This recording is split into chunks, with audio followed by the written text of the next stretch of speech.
బాల్క సుమన్ పై కేసుకి కౌంటర్ గా కాంగ్రెస్ నేతలపై ఫిర్యాదులు చేస్తోంది బీఆర్ఎస్. బహిరంగ సభలు, మీడియా సమావేశాల్లో విద్వేషాలు రెచ్చగొట్టేలా పలువురు కాంగ్రెస్ ఎమ్మెల్యేలు మాట్లాడారంటూ బంజారాహిల్స్ పిఎస్ లో కంప్లైంట్ చేశారు.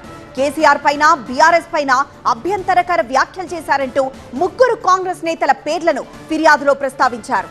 సీఎం రేవంత్ తో పాటు కాంగ్రెస్ నేతలపై గతంలోనే ఫిర్యాదు చేసినా పట్టించుకోలేదంటున్నారు బీఆర్ఎస్ నేతలు.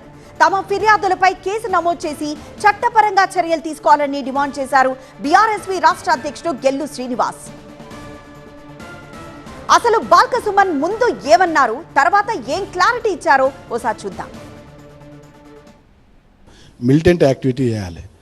పెట్టూరి మందవారి డివిజన్లో ప్రోగ్రామ్ పెట్టూరి పోయి మొత్తం జీఎం గానీ ఆఫీస్ కాలబెడదాం, పోతే 1 నెల రోజులు జైలుకు, అవసరమైతే రోజు ఇక్కడ సింగరేణి భవన్ అని కాలబెట్టూరి. మన ఏరియాలో అన్ని రైల్వే లైన్లు ఉన్నాయి. కోస్పారే రోజు ఈ ప్రభుత్వంలో కదలిక తీసుకురావాలంటే పెద్ద ఎత్తున పోరాటాలు చేయాలని నేను చెప్పిన.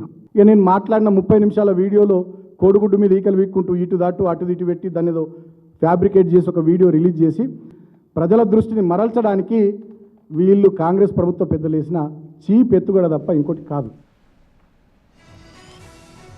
అయితే బాల్క సుమన్ వ్యాఖ్యల్ని తీవ్రంగా ఖండిస్తున్నారు కాంగ్రెస్ నేతలు. బీజేపీ నేత, కేంద్ర మంత్రి బండి సంజయ్ కూడా బాల్క సుమన్ వ్యాఖ్యల్ని తప్పుపట్టారు. రైలు పట్టాలు పోసేయమని చెప్పారు కాబట్టి రైల్వే పరంగా కేసు రిజిస్టర్ చేయాల్సిందే. చంద్రుడు నాయకులను కోరుతాను ఆ వీడియోతో సహా పోలీస్ స్టేషన్ రైల్వే పోలీసులో కంప్లీట్ చేయాలి.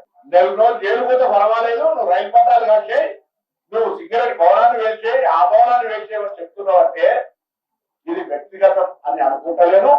టీఆర్ఎస్ పార్టీ వెంటనే అతన్ని బహిష్కరించాలి. నన్ను అడిగితే ఈ కేసులు 3 నెలలు పోతాడట, 3 నెలలు కాదు 4 నెలలు పోతాడట. మరి రిటర్న్ చేయాలి, పీడీ యాక్ట్లు పెట్టాలనా, లేకపోతే ఇంకేమైనా అసలే బయటికి రాకుండా ఏది వెనకటి కాక రాజులు కాక బందికానాలు వేసి మొత్తంగా పూర్తి చేసినట్టు పూర్తి చేయాలనా? ఏ పార్టీ అయినా ఏ వ్యక్తులైనా కూడా విధ్వంసాలు చేసే విధంగా వాటికి ఆస్కారం ఇవ్వద్దు. పైసలు వసూలు చేయడానికి కమిషన్ల కోసం మీరు రైలు పట్టాలు తలగబెట్టండి, ఆఫీసు తలగబెట్టండి అంటే ఇది మంచి పద్ధతి. ప్రజాస్వామ్యంలో ఈ విధ్వంసాన్ని ప్రోత్సహించడము మంచి పద్ధతి.